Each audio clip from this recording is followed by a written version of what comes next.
Hi guys, welcome back to my YouTube channel ಸ್ವಾದ ಮತ್ತು ಶೈಲಿ. ಇನ್ನೇನು ಹೊಸ ವರ್ಷ ಬಂದೇ ಬಿಡ್ತು.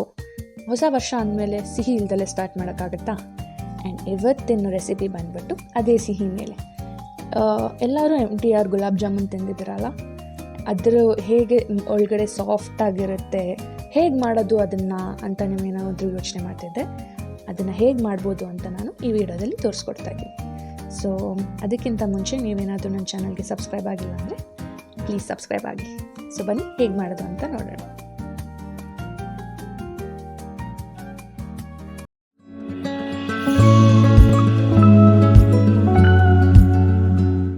ಸೊ ಮೊದಲಿಗೆ ನಾನು 1 ಕಪ್ಪಷ್ಟು ಮೈದಾ ಹಿಟ್ಟು, 1 ಕಪ್ಪಷ್ಟು ಗುಲಾಬ್ ಜಾಮೂನ್ ಹಿಟ್ಟು ಹಾಗೂ 250 to 300 ಗ್ರಾಮ್ಸ್ ಆಫ್ ಕೋವಾ ತೊಗೊತಾ ಇದ್ದೀನಿ.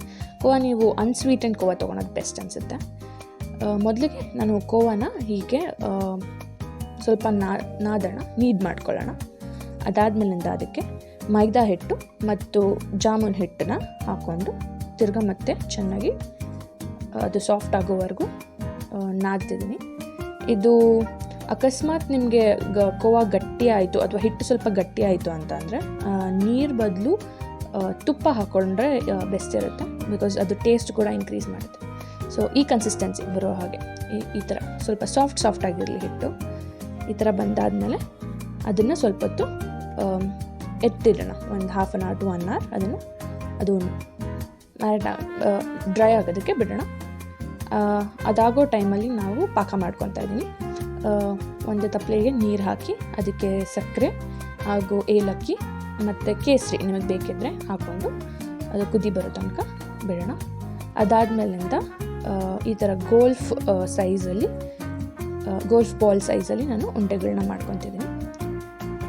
ಅದಾದಮೇಲಿಂದ ಒಂದು ಬಾಣಲೆಗೆ ಎಣ್ಣೆ ತೊಗೊಂಡು ಎಣ್ಣೆ ಕಾದ ನಂತರ ನಾವು ಮಾಡಿಟ್ಕೊಂಡಿದ್ದಂತಹ ಉಂಡೆಗಳನ್ನ ಹಾಕ್ಕೊತಾ ಇದ್ದೀನಿ.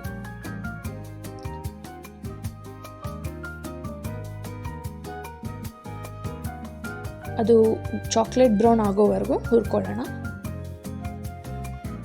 ಯೂಶ್ವಲಿ ಮನೇಲಿ ಮಾಡೋ ಗುಲಾಬ್ ಜಾಮೂನ್ಗೂ ಮತ್ತು ಈ ಅಂಗಡಿನಲ್ಲಿ ಬರೋ ಗುಲಾಬ್ ಜಾಮೂನ್ಗೂ ಡಿಫ್ರೆನ್ಸ್ ಏನು ಅಂತಂದರೆ, ಮನೇಲಿ ಮಾಡೋ ಗುಲಾಬ್ ಜಾಮೂನ್ಗಳು ಮಧ್ಯದಲ್ಲಿ ಸ್ವಲ್ಪ ಗಟ್ಟಿ ಇರುತ್ತೆ ಹಿಟ್ಟಿಟ್ಟು. ಅದನ್ನು ಅವಾಯ್ಡ್ ಮಾಡೋದಕ್ಕೋಸ್ಕರ ನಾವು ಕೋವಾ ಹಾಕ್ತಿದ್ದೀವಿ. ಕೋವಾ ಸಾಫ್ಟ್ ಮಾಡುತ್ತೆ ಎಲ್ಲ ಒಳಗಡೆನೆಲ್ಲ, ಆ್ಯಂಡ್ ಟೇಸ್ಟ್ ಕೂಡ ಇನ್ಕ್ರೀಸ್ ಆಗುತ್ತೆ. ಈ ಥರ ನಿಮಗೆ ಹೇಗೆ ಈ ಥರ ನೋಡಿ ರೊಟೇಟ್ ಆಗ್ತಿದೆ.